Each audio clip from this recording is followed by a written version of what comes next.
సాయంకాల సమయములో సంధ్యాదీపారాధనలో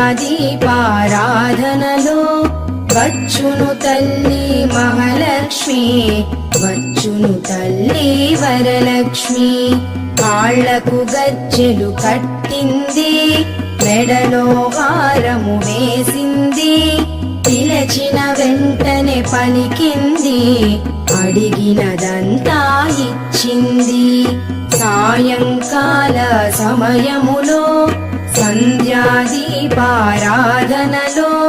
వచ్చును తల్లి మహాలక్ష్మి, వచ్చును తల్లి వరలక్ష్మి.